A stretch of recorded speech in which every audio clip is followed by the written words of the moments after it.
Então damos início à nossa 8ª reunião? Nona reunião, no dia 18 de setembro de 2016. Vamos então para a prece de Caritas, seguida da leitura do Evangelho.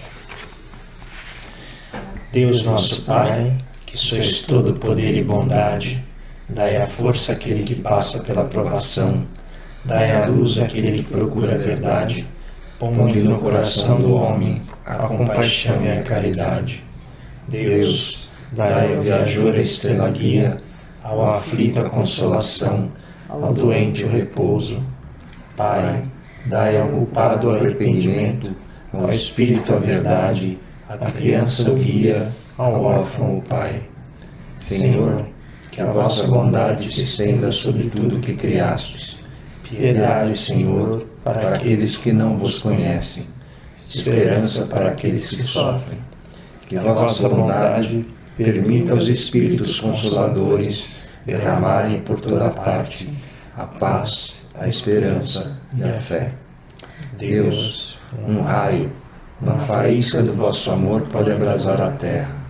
Deixai-nos beber das fontes desta bondade fecunda e infinita, e todas as lágrimas secarão, todas as dores se acalmarão.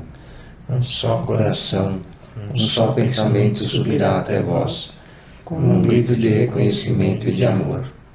Como Moisés sobre a montanha, nós vos esperamos com os braços abertos. Ó poder, ó bondade, ó beleza, ó perfeição. E queremos de alguma sorte alcançar a vossa misericórdia. Deus, dai-nos a força de ajudar o progresso, a fim de subirmos até vós. Dai-nos a caridade pura, dai-nos a fé e a razão, dai-nos a simplicidade, que fará de nossas almas um espelho onde se deve refletir a vossa imagem. Paulo não quer fazer o Evangelho hoje? Pode ser, só vai dar minha voz hoje nas gravações. Se quiser, eu leio e você comenta. Capítulo 23, Estranha Moral, item 9, não vim trazer a paz, mas a divisão. Longo trecho. Não penseis que eu tenha vindo trazer paz à terra. Não vim trazer a paz, mas a espada. Porquanto vim separar de seu pai o filho, de sua mãe a filha, de sua sogra a nora. E o homem terá por inimigos os de sua própria casa. Mateus capítulo 10, versículos 34 a 36. Item 10. Vim para lançar fogo à terra. E que é o que desejo, senão que ele se acenda? Tenho de ser batizado com o batismo, e quanto me sinto desejoso de que ele se cumpra. Julgais que eu tenha vindo trazer paz à terra? Não, eu vos afirmo. Ao contrário, vim trazer a divisão. Pois doravante, se acharem numa casa 5 pessoas, estarão elas divididas umas contra as outras, 3 contra 2 e 2 contra 3. O pai estará em divisão com o filho e o filho com o pai, a mãe com a filha e a filha com a mãe, a sogra com a nora e a nora com a sogra. Lucas capítulo 12, versículos 49 a 53. Tem 11. Será mesmo possível que Jesus, a personificação da doçura e da bondade, Jesus, que não cessou de pregar o amor do próximo, haja dito: não vim trazer a paz, mas a espada. Vim separar do pai o filho, do esposo a esposa, vim lançar fogo à terra e tenho pressa de que ele se acenda. Não estarão essas palavras em contradição flagrante com seus ensinos? Não haverá blasfêmia em lhe atribuírem a linguagem de um conquistador sanguinário e devastador? Não, não há blasfêmia, nem contradição nessas palavras, pois foi mesmo ele quem as pronunciou. E elas dão testemunho da sua alta sabedoria. Apenas, um pouco equívoca, a forma não lhe exprime com exatidão o pensamento, o que deu lugar a que se enganassem relativamente ao verdadeiro sentido delas. Tomadas à letra, tenderiam a transformar a sua missão, toda de paz, noutra de perturbação e discórdia, consequência absurda que o bom senso repele, porquanto Jesus não podia desmentir-se. Capítulo 14, número 6. Item 12. Toda ideia nova forçosamente encontra oposição e nenhuma há que se implante sem lutas. Ora, nesses casos, a resistência é sempre proporcional à importância dos resultados previstos, porque quanto maior ela é, tanto mais numerosos são os interesses que fere. Se for notoriamente falsa, se a julgam isenta de consequências, ninguém se alarma. Deixam-na todos passar, certos de que lhe falta vitalidade. Se, porém, é verdadeira, se assenta em sólida base, se lhe prevê em futuro, um secreto pressentimento adverte os seus antagonistas de que constituem perigo para eles e para a ordem de coisas em cuja manutenção se empenham. Atiram-se então contra ela e contra os seus adeptos. Assim, pois, a medida da importância e dos resultados de uma ideia nova se encontra na emoção que o seu aparecimento causa, na violência da oposição que provoca, bem como no grau e na persistência da ira de seus adversários. Item 13. Jesus vinha proclamar uma doutrina que solaparia pela base os abusos de que viviam os fariseus, os escribas e os sacerdotes do seu tempo. Imolaram-no, portanto, certos de que, matando o homem, matariam a ideia. Esta, porém, sobreviveu, porque era verdadeira. Engrandeceu-se, porque correspondia aos desígnios de Deus, e, nascida num pequeno e obscuro burgo da Judéia, foi plantar o seu estandarte na capital mesma do mundo pagão, à face dos seus mais encarniçados inimigos, daqueles que mais porfiavam em combatê-la, porque subvertia crenças seculares a que eles se apegavam muito mais por interesse do que por convicção. Lutas das mais terríveis esperavam aí pelos seus apóstolos. Foram inumeráveis as vítimas. A ideia, no entanto, avolumou-se sempre e triunfou, porque, como verdade, sobrelevava as que a precederam. Fazer o item 14. É de notar-se que o cristianismo surgiu quando o paganismo já entrara em declínio e se debatia contra as luzes da razão. Ainda era praticado pro forma. A crença, porém, desaparecera. Apenas o interesse pessoal o sustentava. Ora, é tenaz o interesse. Jamais cede à evidência. Irrita-se tanto mais quanto mais peremptórios e demonstrativos de seu erro são os argumentos que se lhe opõem. Sabe ele muito bem que está errado, mas isso não o abala, porquanto a verdadeira fé não lhe está na alma. O que mais teme é a luz, que dá vista aos cegos. É-lhe proveitoso o erro, ele se lhe agarra e o defende. Sócrates também não ensinara uma doutrina até certo ponto análoga do Cristo? Por que não prevaleceu naquela época sua doutrina, no seio de um dos povos mais inteligentes da terra? É que ainda não chegara o tempo. Ele semeou numa terra não lavrada. O paganismo ainda não se achava gasto. O Cristo recebeu em propício tempo a sua missão. Muito faltava, é certo, para que todos os homens da sua época estivessem à altura das ideias cristãs. Mas havia entre eles uma aptidão mais geral para as assimilar, pois que já se começava a sentir o vazio que as crenças vulgares deixavam na alma. Sócrates e Platão haviam aberto o caminho e predisposto os espíritos. Veja-se na introdução, o parágrafo 4. Sócrates e Platão, precursores da ideia cristã e do espiritismo. Não tem como não ver esse trecho e não lembrar do Walter Wink, quando ele apresenta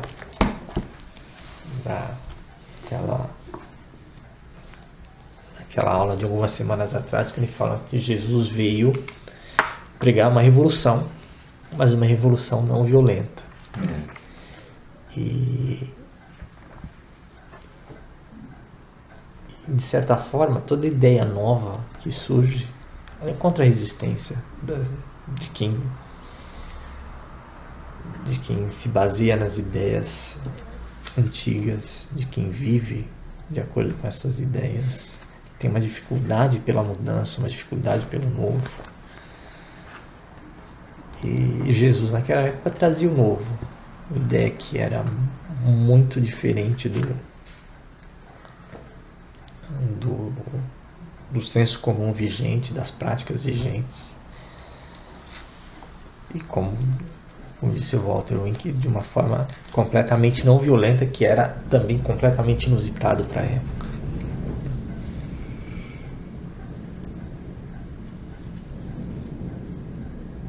E da mesma forma como ele ressalta, às vezes quando você leva ao extremo, você acaba pagando com a própria existência.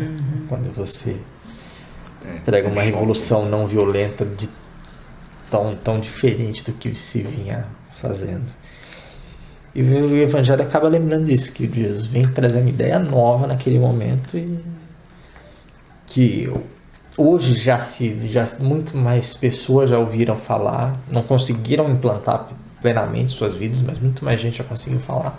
Mas que naquela época era uma novidade grande, toda ideia nova ela causa resistências. Eu acho que era uma revolução moral, né? De princípios também, porque o pessoal estava naquela situação, né? Das leis de Moisés, as leis rígidas de Moisés, mas estavam aplicando essa rigidez em benefício próprio, que faziam os fariseus e os saduceus, né? E Jesus veio justamente para contradizer tudo isso, provocando um choque contra toda essa situação que levou ao que levou, né? Acabou matando Jesus, mas a sua ideia, graças a Deus, graças a ele, permaneceu e permanece até hoje. Acho legal lembrar do Walter Wink, né? É uma classificação que ele coloca, existem, né, aquelas visões de mundo. Então a gente, né, fez uma listagem, uma breve descrição de cada visão de mundo, e a visão de mundo, segundo a que ele subscreve, é chamada visão integralista. Então, de acordo com a visão integralista, a matéria e o espírito são lados de uma mesma coisa. Então, na verdade, as outras visões de mundo em que existe um céu acima e uma realidade material, ou a visão mais fatalista do materialismo ou do espiritualismo, né, essencial, que assim, só existe espírito, não existe matéria, né, ou do panteísmo, ele vem dizer, não, acho que a percepção que permite um avanço é quando você entende que o espírito está na matéria. Né? Então, tudo aquilo que a gente vê no mundo tem um elemento material, e dentro do material existe não apenas aquilo que é tocável, né, tangível, mas as próprias instituições, a maneira de funcionar, as ideias, e existe em cada relação, em cada instituição, um espírito. Então você não olha mais para cima para procurar Deus, você olha para dentro. Né? E eu acho que essa visão, ela se encaixa muito bem naquilo que Jesus veio fazer. Né? Então, dentro dessa perspectiva de trazer a divisão, de fato, eu acho que o palavreado possivelmente não foi o palavreado que Jesus usou. Né? Então, da maneira como está colocado, é uma maneira parece bastante imperativa, é quase uma ordem, assim, né? Eu vim trazer, mas assim, a entrelinha sugere quase que uma interjeição, assim, estou dizendo, isso é o que eu vim fazer. E eu acho que uma leitura com a mesma frase, a mesma fraseologia aqui, mas interpretado não como uma profecia, no sentido de uma missão, mas como um resultado não intencional da filosofia que ele trazia. Exatamente porque ele iria afetar a maneira pela qual as pessoas organizavam a sua existência. Né? Então, eu gosto, como economista e formado nessa ciência triste, a gente trabalha muitas consequências não intencionais das ações. Então muitas vezes você mira algo e isso acaba gerando uma série de efeitos que você não havia previsto quando você pensou em fazer aquilo. Então eu leio muito essa parte no sentido de Jesus dizendo: gente, vocês querem me seguir? Não tem problema, só não achem que vai ser céu de brigadeiro. Não vai. As pessoas vão te largar, as pessoas vão brigar com você, sua família não vai entender, seu pai, sua mãe vão falar que você se desviou do caminho, vão tentar te dobrar. Tudo isso vai acontecer. Por quê? Porque o que eu trago não é para essa vida material apenas. Eu não estou mexendo apenas no que você pensa sobre este plano. Porque eu estou alterando o que você pensa sobre o outro plano. Sobre a espiritualidade. Ninguém sabia nada. Eu acho que sabiam, José. Acho que tinha muita gente que sabia. É como hoje. Hoje a gente pode dizer que hoje existe falta de conhecimento e de informação no mundo? Não. Mas o problema é como as pessoas acessam. E aqui que vem a ideia do espírito das instituições. São as instituições que filtram a informação e são elas que distribuem a informação. Já dentro de premissas. Né? Então a pessoa que faz parte da igreja evangélica, ela tende a enxergar o mundo de uma maneira. A pessoa que faz parte da igreja católica enxerga o mundo geralmente de uma maneira muito diferente. E a leitura do mundo passa e sofre uma influência grande dessas instituições. Aí a gente pode pegar a televisão, né? As redes de TV, a gente pode pegar o governo, a gente pode pegar as associações. Todas essas guardam uma visão de mundo. Então, na hora que você está lendo as informações, você lê de uma maneira, né? E essa maneira é muito influenciada por essas instituições. Então, Jesus ele estava exatamente tentando dizer que não dá para você seguir cegamente o que essas instituições veem do mundo. Você precisa ter o raciocínio crítico. Né? E aqui eu acho que é evidente em várias passagens, e acho que essa é uma aula que ainda vale a pena fazer, de pegar apenas aquele capítulo do Walter Wink, em que ele mostra como que Jesus deu exemplos, né, mas aí focar nos exemplos mesmo, de oposição não violenta. Como que ele utilizava o espírito das leis, das instituições da época, contra elas mesmas, para revelar a contradição que elas carregavam.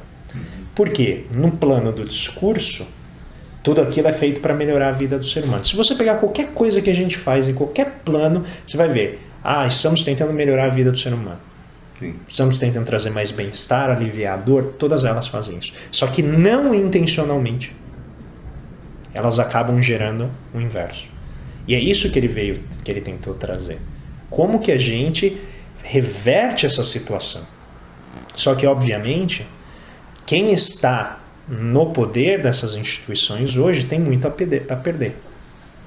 Então, alterar a maneira de funcionar implica perda de status, de prestígio, a pessoa aceitar que ela tem que mudar a forma de pensar, ela não vai ser mais o líder, ela vai perder a posição dela.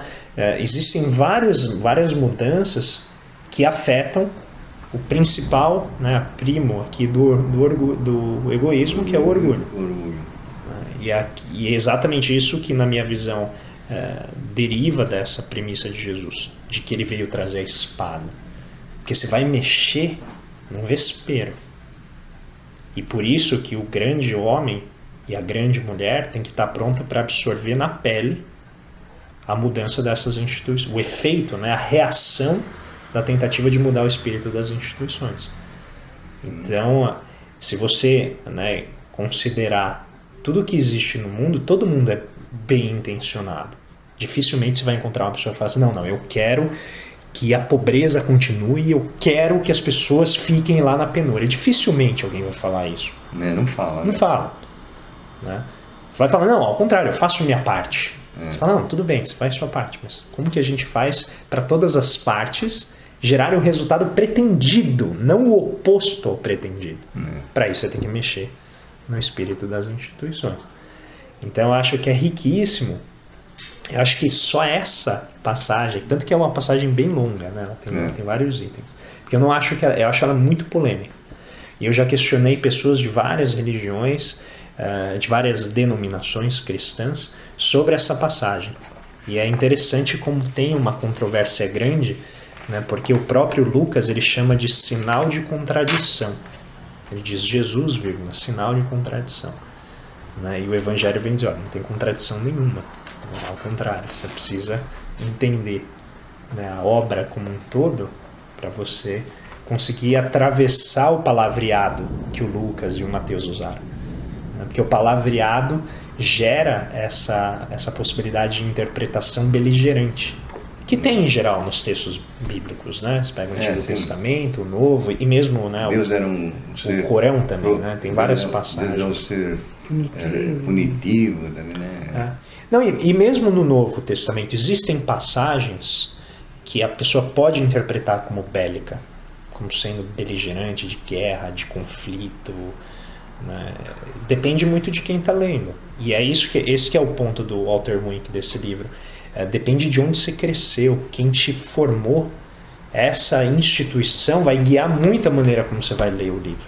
Por isso, você pegar dentro da própria linhagem espírita, você vai ter diferentes interpretações, né, sobre determinados aspectos da doutrina, dentro do próprio espiritismo. Então, Kardec tentou limitar isso, né, esse espaço aí de permissividade com a palavra, com o texto, mas mesmo assim, são 5 livros, né?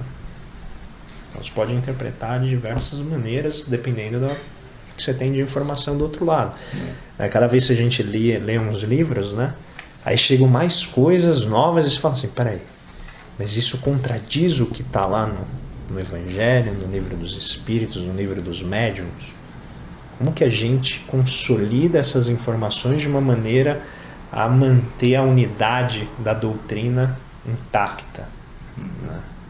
Será que a passagem do tempo afeta a maneira como a gente deve ler isso aqui ou não?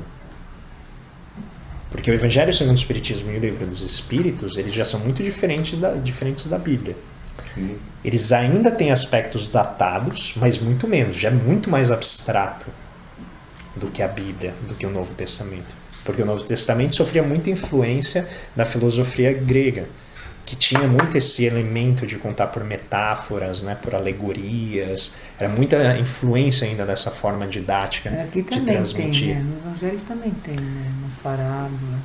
Não, então, mas as parábolas ainda são as de lá, né? Então ele está explicando as parábolas, mas ele já explica aos olhos da ciência, que é um outro momento da humanidade, né? E por isso que ele precisa explicar. Porque senão a gente volta a ler um texto de 2000 anos que tinha outro conjunto de instituições com espíritos diferentes. E o espírito, aqui eu não estou falando do espiritismo, o espírito da instituição, que levava uma visão de mundo dentro da qual aquele tipo de palavreado, de método de explanação tinha sentido. Então hoje, se você pegar esse método de Jesus de explanar, no ambiente político que a gente vive, praticamente não tem efeito. Sim, Entende? Não é mais essa linguagem, agora é a linguagem da ciência. Né? Então, por isso seria interessante fazer o exercício mental. Né? O que seria se Jesus viesse agora? Né? Como seria a forma de explanar para dizer assim, olha, é a revolução do espírito e vocês vão ter que aprender a largar a forma de vida de vocês se vocês realmente quiserem mudar. Hoje você tem diversas maneiras, desde as Paralimpíadas até, né, o mundo do trabalho, onde você tem que abandonar seus conceitos anteriores se você quiser avançar, se você quiser aprender mais e ir ampliando o mundo.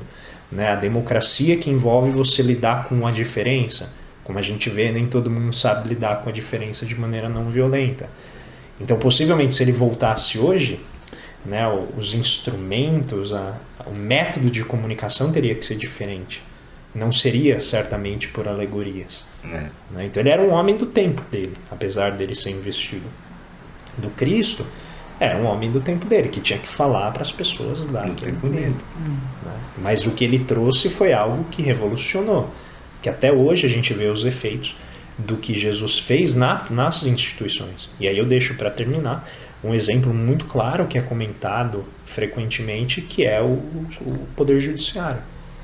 Então, o poder judiciário, se você pegar toda a ideia de você julgar, passando pelo direito de defesa, de você evitar levar à morte um indivíduo que cometeu um crime, de olhar todas as circunstâncias que envolvem o destino de um indivíduo, de tentar a ideia do perdão dentro da justiça. Existem muitos elementos que foi exatamente Jesus que acabou imprimindo, mas veja, quanto tempo demorou? Quantas pessoas tiveram que morrer, virar estatística, para que a sociedade entendesse, olha, está pesado, temos que mexer nessas leis. É verdade. Muito o que pensar. Tá difícil, né?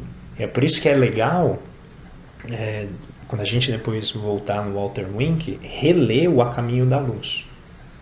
Do Emmanuel. Porque o A Caminho da Luz, ele faz uma leitura mais superficial, porque ele tem, sei lá, 150 mil anos de história para contar, né? Então ele vai contando muito assim superficialmente, mas na essência do livro está essa mudança do espírito das instituições. Como que gradualmente o ser humano foi incorporando a ciência, foi incorporando os preceitos, né, que Jesus simplesmente traduziu, porque esses preceitos já estavam disponíveis, que vieram por outros espíritos. Né? Jesus veio dar o exemplo, ele não veio criar nenhuma informação nova. Isso já estava tudo disponível. Né? O que ele fez foi sintetizar tudo e dar o exemplo. Né? Mas se você pegar em termos de novidade filosófica, não tinha novidade filosófica no que ele falava. A novidade ali era exatamente o exemplo. Fazer, né? Você já tinha, seguir, né? Porque você já tinha outros filósofos que pregavam, ainda que de maneira esparsa, né? Eu não acho que tinha alguém, pelo menos que eu me lembre, que tinha alguém que realmente conseguiu formular um corpo filosófico como o que ele fez, né? Com um exemplo. Existiam vários filósofos que falavam partes daquilo que ele estava falando. E outras religiões que já pregavam aquilo que ele pregava. Né, de diferentes maneiras, com linguagens diferentes, tal, mas já existia. O que ele fez foi traduzir de uma maneira muito geral, muito universal, a ponto de nós aqui no Brasil, né, 2.000 anos depois, vindo de uma linhagem latina, a gente está lá lendo como se ele fosse brasileiro. Né? A gente entende Jesus como sendo muito próximo da gente, quase da nacionalidade. Eu frequentemente relembro as pessoas que Jesus não era brasileiro, estava lá no Oriente Médio, né? Porque as pessoas têm essa tendência a trazer para perto, né? Aliá-lo, tal. Então acho que esse é o traço fundamental, é universal a mensagem. Isso que ele conseguiu, que é muito revolucionário, e dá o exemplo. E ainda mais revolucionário. Tá bom. Nossa.